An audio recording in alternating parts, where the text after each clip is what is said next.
Olá pessoal, estou de volta então para mais uma videoaula. Por enquanto ainda um pouco de conceitos. Então agora, para a gente começar a entrar na parte de desenvolvimento de aplicações Android, então vamos procurar entender como que é uma aplicação, ou seja, a anatomia de uma aplicação, quais as partes, o que significa cada uma delas, como que é conhecido. Então vamos a uma aplicação. Bom, o primeiro conceito na anatomia de uma aplicação Android que a gente tem que conhecer é a Activity. O que é uma Activity? Uma Activity no Android nada mais é do que uma tela, uma interface do usuário. Então, o que muitas outras linguagens, outras plataformas chamam de Form, por exemplo, aqui no Android a gente conhece como Activity. Então seria essa interface do usuário. E uma coisa importante é que para cada Activity, geralmente a gente tem uma classe Java relacionada. Então uma Activity é uma coleção de objetos, né? Então você vai acrescentando aqui os objetos que vai formar o layout da tela. Então esses objetos são definidos num arquivo de layout, que é no padrão XML, e que aqui é renderizado, né, montado de forma gráfica, e que vai definir como que vai ser a interface do usuário. E aí, conforme o usuário vai agindo sobre essa interface, o comportamento dela estará definido numa classe Java. Então essa classe Java ela está relacionada com a Activity, né? Então esse é um conceito muito importante. Quando alguém falar para você a respeito de Activity, significa a interface do usuário, a tela ou as telas da sua aplicação. Bom, depois da Activity, um outro conceito fundamental de se conhecer é a Intent.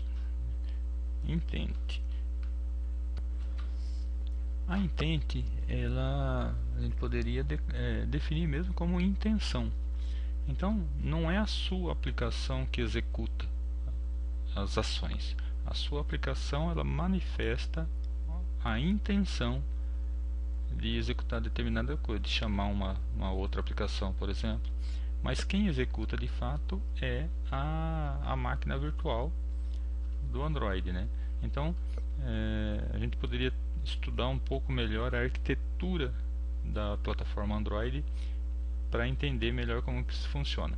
Mas por enquanto vamos resumir da seguinte forma: tudo que o usuário faz ou que a sua aplicação faz, ela simplesmente manifesta a intenção, e o sistema operacional que capta essa intenção e verifica se pode ou não pode ser realizado. Por exemplo, o usuário você fez uma aplicação onde o usuário pode escolher uma música para tocar, mas não é a sua aplicação que toca. A sua aplicação manifesta a intenção de que quer que seja executada determinado MP3, por exemplo, e o sistema operacional, o Android, né, é que vai captar essa intenção e tentar executar. E assim de várias formas. Por exemplo, você quer mandar um SMS, também não é a sua aplicação manifesta a intenção e o sistema é que executa essa operação. Ok? Então, intent vai ser um conceito que a gente vai usar bastante. Então, intent e activity estão intimamente relacionados. Eu acredito que você jamais conseguiria desenvolver uma aplicação sem usar pelo menos um desses dois recursos. É claro, você pode ter uma aplicação, como a gente vai perceber mais para frente, que roda como um serviço, então não tem interface do usuário, então pode não ter Activity, mas esse serviço ele realiza ações. Para ele realizar as ações, ele manifesta a intenção e o sistema operacional executa. E um conceito também interessante das intent é que a gente tem dois tipos de intent, a explícita e a implícita. A explícita é quando você diz claramente o que você quer fazer e qual é a aplicação, por exemplo, que tem que fazer aquilo lá. Então a intent explícita, ela diz claramente o que deve ser feito. Por exemplo, você tem várias telas na sua aplicação. Então você vai especificar: eu quero a tela XYZ. Então ele vai carregar essa activity. Agora, se você quer acessar uma página web, por exemplo, você não vai falar: eu quero que o browser tal abra. Você fala que você quer um determinado tipo de ação. Aí o sistema operacional é que vai verificar quem que pode realizar essa ação. Então ela é uma intent implícita, né? Então a explícita, a sua aplicação diz claramente o que ela quer que seja feito, qual é a tela, por exemplo, que tem que ser carregada. Agora a implícita só fala: eu quero fazer tal coisa. Aí o sistema operacional é que vai decidir como que isso vai ser feito. E quando tem, por exemplo, você quer tocar uma música, aí pode ser que você tenha mais de um player no seu dispositivo. Então o sistema operacional vai apresentar uma lista para você: eu posso fazer isso com essa ação com tal e tal aplicação. E qual que você quer que seja utilizado? Então ele apresenta uma lista na tela e o usuário escolhe: eu quero com esse player. Bom, e a gente tem também as Broadcast Intent. Broadcast Intent são aquelas intent, né, as intenções que são enviadas em nível de sistema para todas as aplicações que têm interesse em atender aquele tipo de ação.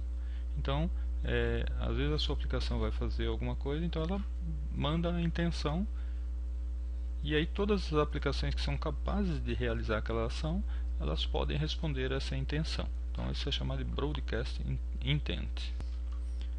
Bom, e a gente tem também os Broadcast Receivers. Então a aplicação pode mandar uma Broadcast Intent, e quem que vai processar, vai receber, são as Broadcast Receivers. Então você pode desenvolver uma aplicação que ela fica esperando solicitações. Então seriam receptores de intenções, né? Bom, e a gente tem também os Android Services.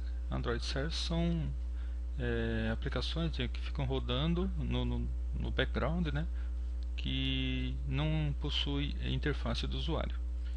Então você pode criar um serviço. Então aquele serviço fica rodando na memória do equipamento, aguardando por intenções, né, por solicitações.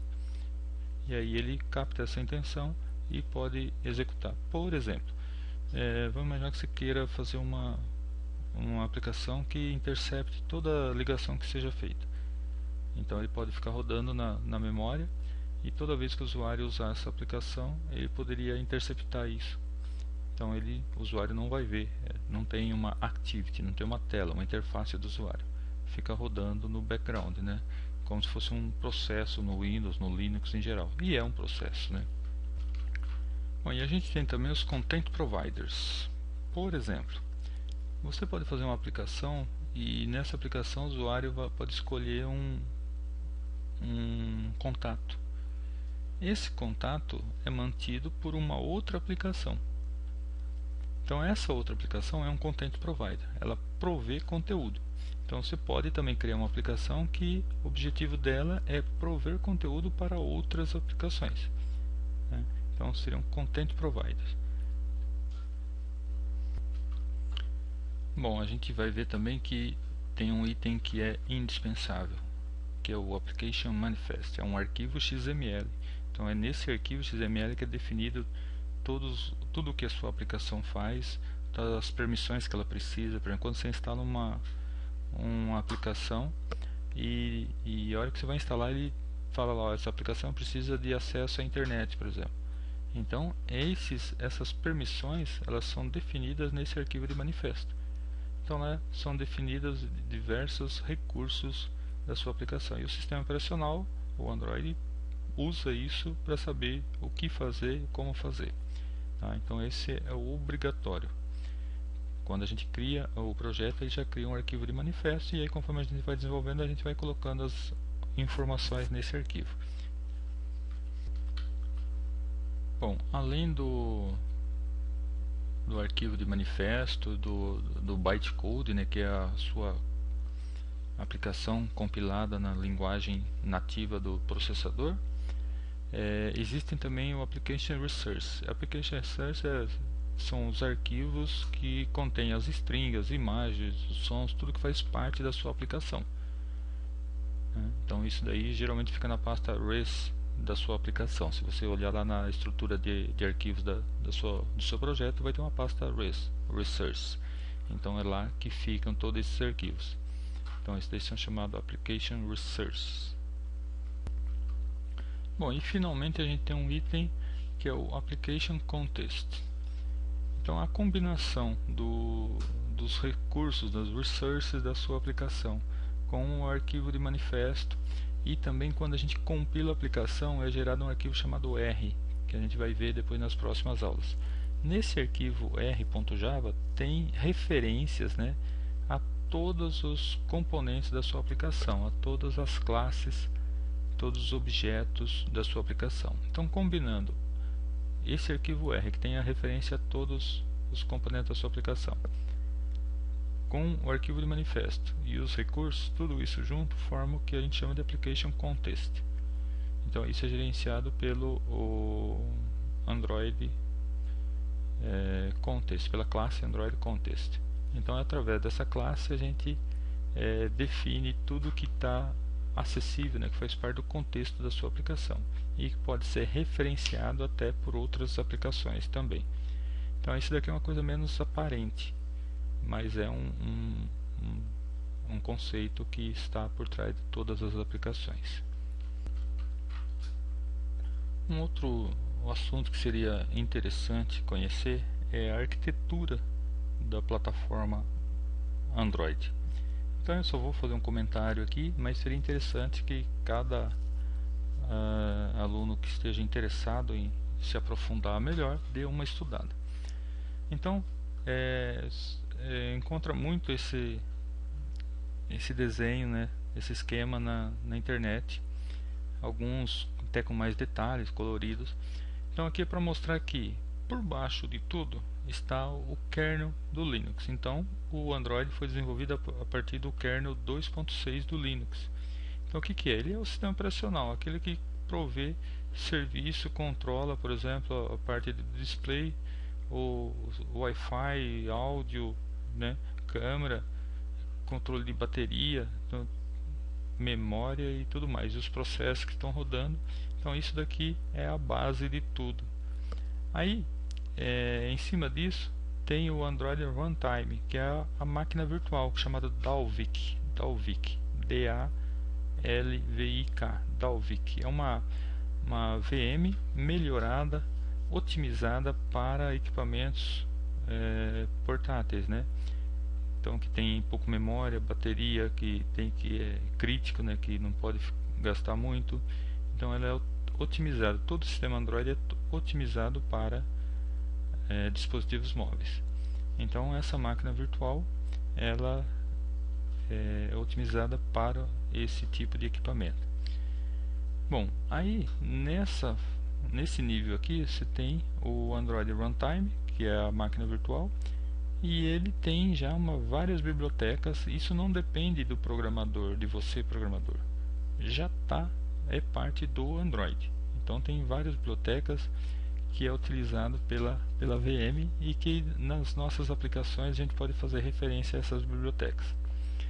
Bom, aí a gente tem o Application Framework, que seria o Software Development Kit, por exemplo. Então aqui a gente tem o Activity Manager, Window Manager, Notification Manager. O que é o Activity Manager? É o que gerencia as telas, que a gente viu agora de pouco, as activities, né? O Window Manager, o Notification, por exemplo, quando aparecem aquelas notificações, é ele que faz isso. Location e uma série de outros recursos. Tudo isso faz parte de um pacote, um framework que a gente utiliza para desenvolver as nossas aplicações. Então as nossas aplicações estariam aqui em cima, né? Você tem aplicações nativas do Android, por exemplo, o calendário, contatos, tem tocadores de MP3, tudo já vem com Android. Mas alguém pode desenvolver outras ferramentas que façam a mesma coisa de forma diferente, por exemplo. E as aplicações que a gente vai desenvolver estaria aqui. Então as nossas aplicações usando o framework do Android SDK, né, a gente tem acesso a esses serviços. Esses serviços usam essas bibliotecas e que compõe no final compõe a nossa aplicação. A nossa aplicação é executada pela Dalvik, pela VM do Android, que tudo isso no final das contas é controlado por esse kernel do Linux, ok? Então seria interessante que você procurasse conhecer um pouquinho melhor a arquitetura do Android. Bom, essa videoaula eu paro por aqui e acredito que a partir da próxima a gente já começa a ter um contato mais próximo, mais íntimo com as aplicações, com a programação mesmo, desenvolvimento das aplicações para Android. Então, obrigado e até